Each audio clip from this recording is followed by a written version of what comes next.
and thank you everybody for stepping in for this. I definitely more than happy to step in to talk about the work that Dr. Causiel and Don Wright and I have done at ASTM. Just right off the bat, it's not addressed in any one slide. Why are standards important? I'm Vice Chair Administrative for ASTM's D22 Air Quality Group. I'm also ISO TC 146 SC6 Indoor Air Quality Group. And I'm not here to blow my own horn. I just want to make the point that standards are important, particularly to standardize a process, which I learned from Don Wright when I was fresh out of graduate school 25 years ago. So what you're going to see is the culmination of all of that, Don and some others. So let's just jump on into this. So we're grateful for D22 overall. D22 did allow us to discuss details of this. There were several of us, the three of us were working with D2205. Subcommittee chair there is Dr. Xiaoyu Liu of US EPA, and there's a working group that put this method together. Several members, it wasn't just the three of us. We want to thank all of them for their hard work. So what is this standard? Lots and lots of words, but we're gonna get it down to a couple in just a second. Environmental odor screening for single character-defining odorants using gas chromatography, mass spectrometry, olfactometry, known as GCMSO, and on-instrument matching confirmation. So really long word. What I want to focus on right off the bat is the character-defining odorants thing. And this jumps really well into Bill's talk about, well, there's an odor, well, what is it? And we're going to try to go about how to get to that answer as quickly and efficiently as we can. So what are character-defining odorants? If you've been in the odor world for a while, you're pretty familiar with this idea. If you smell butter, it's almost certainly diacetyl. I live in Cincinnati when I'm not in an airplane, and I have to drive by a plant that makes diacetyl. So the entire I-75 smells like butter driving down. Basmati rice tends to be a purulene. Beet, one of my favorite things to eat ever. I love them, but they taste like dirt in a way.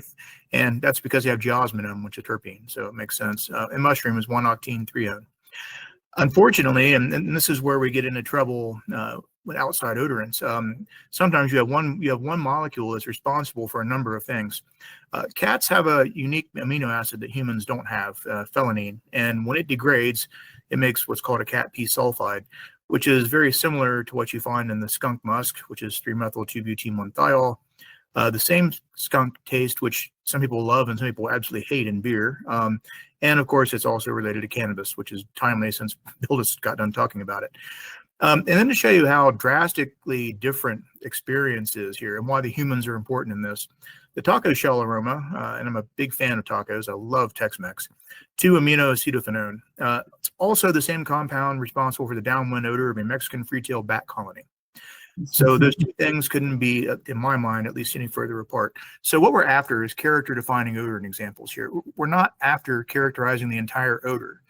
We're trying to get to, well, what is the primary thing that is causing it? And usually, it's usually one character-defining odorant that at least points you in the right direction. So if you've never done GCO before, this is actually Don Wright's grandson doing GCO himself. I'm a mass spectrometrist by training. That's what I went to graduate school for. And mass specs are wonderful instruments, but that NIST library search will spit out names and won't tell you a word about what they smell like. And there's a reason for that. You need a human for that. And every odor is perceived differently by every human. So this connection between the instrument data and the human experience is how GCO gets into this. If you want to get into detail, Ray Marsilli, another old colleague of mine, was a contractor I worked with, International Paper, and now a collaborator at Gerstle. I've known Ray for a number of years too. So he's got a really nice couple of chapters on this, and of course, couldn't recommend him more highly. But it's the same idea about sensory-directed flavor analysis, or Gerstle, we just call it sensory-directed analysis.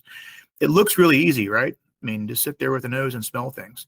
But the understanding and interpretation of that data, particularly in an odorant background where there's lots of fines, I guess it's going to be $5,000 a day now, it's kind of a high pressure thing. In my World International Paper, I had the same cat pee smell. Paper plant was shut down, costing us $1 million a day. So it's a big deal. So Don's grandson in the previous picture wanted to jump into this, and of course, as a young child, he wants to find the nastiest thing you can possibly imagine to smell. Don backed him up and said a bit, why don't we just start with cherries? So here's a can of maraschino cherries, and you can smell this, and then we're going to do SPME over it and gather it up and do an injection. And what you're seeing here is not gas chromatography data. This is olfactometry data. So when you're smelling things, there's usually a hand controller or a touch screen or something of that nature that allows you, when you smell something, to touch it and then talk about it and do text to speech, speech to text, and describe it. And as you can see, there are all kinds of things in there that were detected in the GCO. But which one smells like cherry? And if you've been doing this work for a long time, you would have predicted that it was benzaldehyde, because it does smell like cherry. So if you have an odor problem at something like a pet food plant that we were talking about earlier, and it smells like cherries, well, you might want to start with benzaldehyde. Might be a good place to start. So I've already covered some of this. You can go a number of different ways. I'm also part of ASTM's E19 sensory group. And I've done triangle tests and some of that in my previous life. There are lots of human sensory panel ways to go about this. On the other end of that, ASTM's got lots of methods for VOCs, because we do air quality here. And then on top of that, there's multidimensional GC, 2D GC, or I like to call 1D, 2D heart cutting. PTRMSs, TOFRC and others make those. They're very good.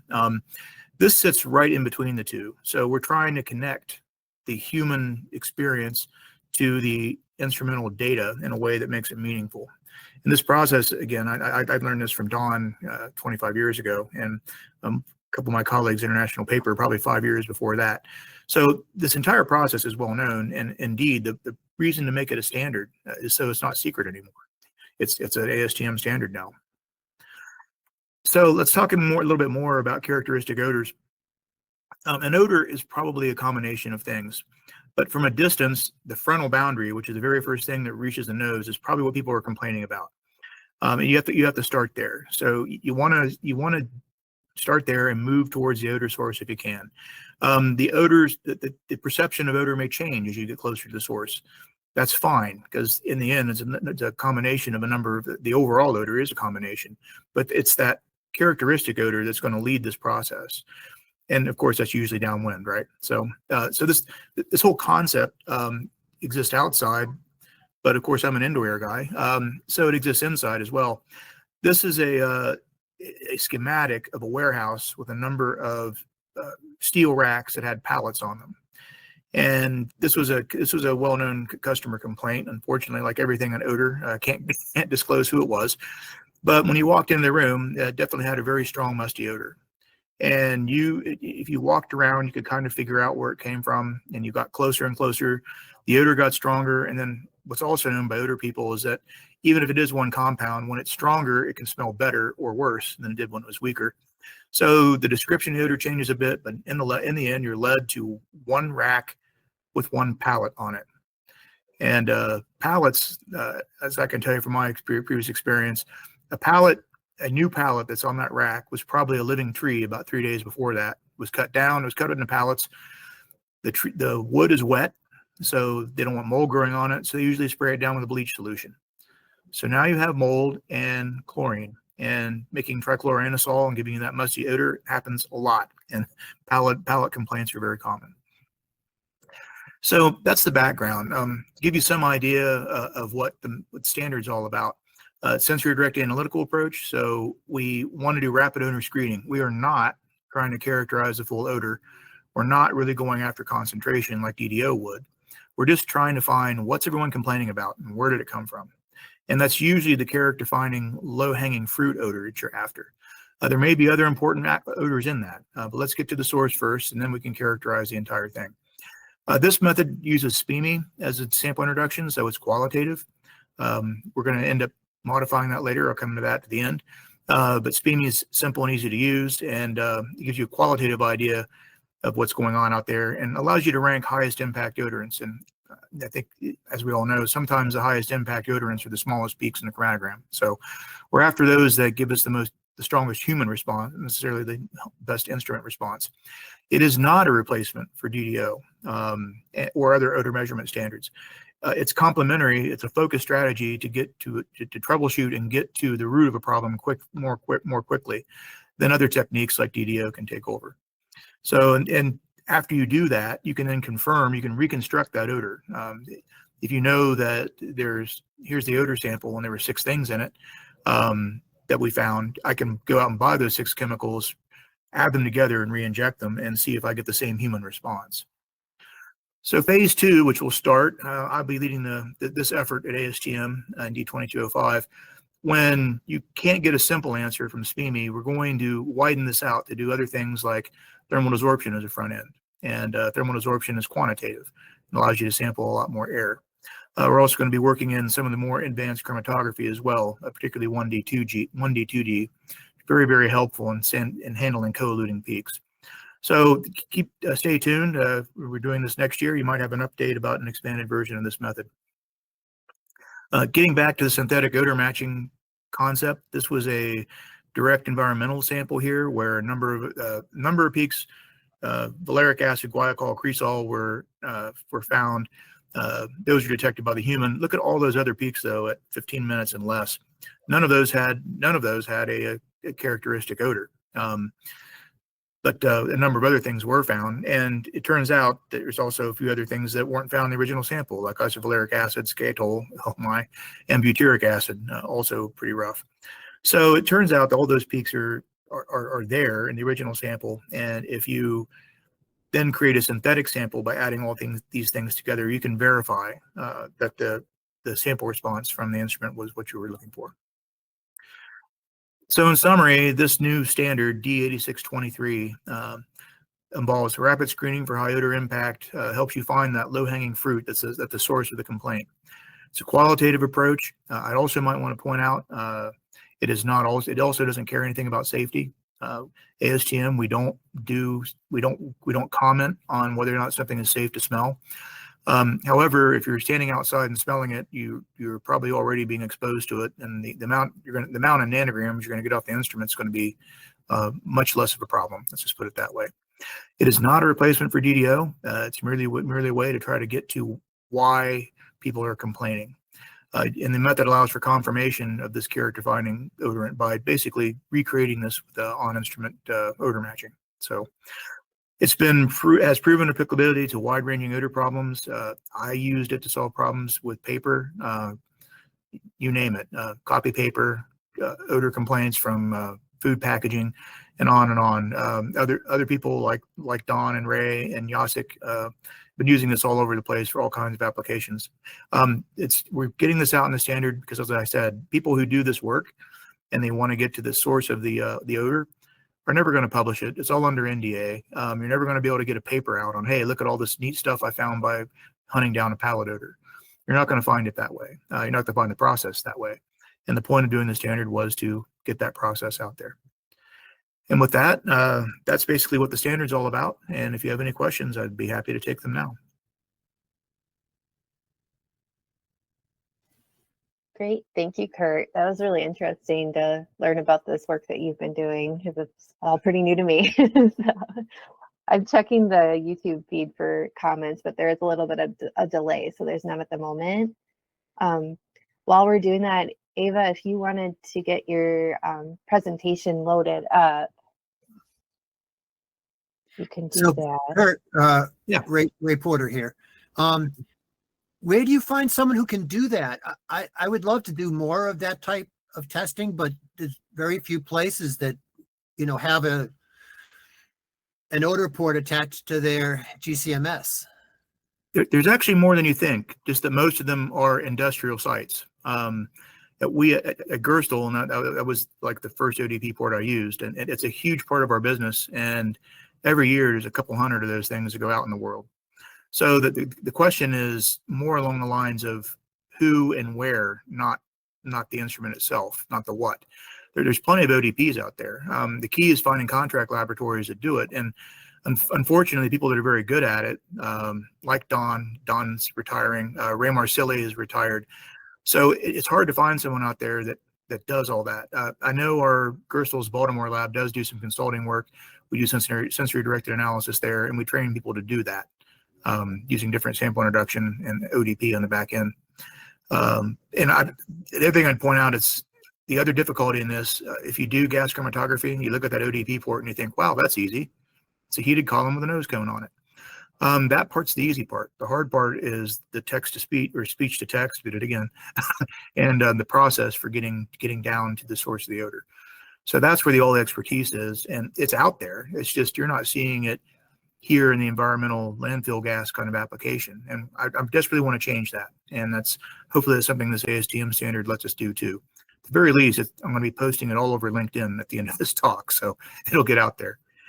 Yeah, I hope we can get you at the Odor conference in Minneapolis, because I think one of the reasons I'm sitting in on a lot of these calls is that I'm beginning to feel like we need to do a panel discussion with you and others that are developing, different techniques for characterizing ambient odors, and this is certainly one of those. We had some presentations earlier about sensor testing in ambient space. But I see Mike's here, and if he's not asleep at his terminal, maybe he can jump in. Whether Mike McGinley, do you know some of these labs? Because if I was a practitioner, I would come to you and say, okay, I got this sample, I don't know what's in it. You would do your olfactometry wizardry, and then, as you sometimes do, you say, well, here's a analytical lab which will do your sulfide assessment, and we connect with that, or I connect with someone locally. But can you get Mike's notes on where to find these places? Because I would think you would be my pathway to this type of stuff. Right, and Kurt's right, they are out there, but who's doing the contract work is probably the bigger challenge. And I know there were some analytical labs that were trying to do it, but then maybe weren't getting enough consistent work in. I mean, there's always that critical mass, right? Enough to keep it going, enough to keep a panel or a few people trained at it. It can be a bit more expensive kind of at the front end. If it's when we do product testing, that would be a bit more expensive because you're trying to find out, will this work? If you get environmental work going, then you would know it was working. So yeah, there's a few different groups out there. We haven't made that investment. We've made investment in mass spec systems to help do some analytical speciation of the odor samples coming into our lab, but I haven't progressed that. That's our next step, is to add the GCO. Yeah, and I'm not even suggesting you invest in it necessarily, just that if I got a study and I was trying to figure out, what was in my source sample or in my ambient sample, I would probably come to you first and then not try to find that one lab on my own. And if you had oh, sure. I know Olfasense in Germany has a system, and the benefit there, like when you're doing SPME and stuff, you can transport that, right? So there's not, the time delay is less of an issue. So even if your lab is in Europe from the US, it still can work. So okay. And I knew of ALS once had a system. I honestly don't know, in the Simi Valley group had a system at one point, but I thought that may have stopped being used. But all right, we're running up on our time. Well, so I have one question. Kurt, how do you deal with the airflow? Because at the port for GC, you need a very small airflow. For the sniffing, minimum breathing rate is like 14 liters per minute. How do you deal with that? So there's two questions there. You're right about the human resolution. The flow out of the GCO is typically a 1-to-1 or 2-to-1 split off the back of the GC column. So it's typically around 2 to 3 mils a minute.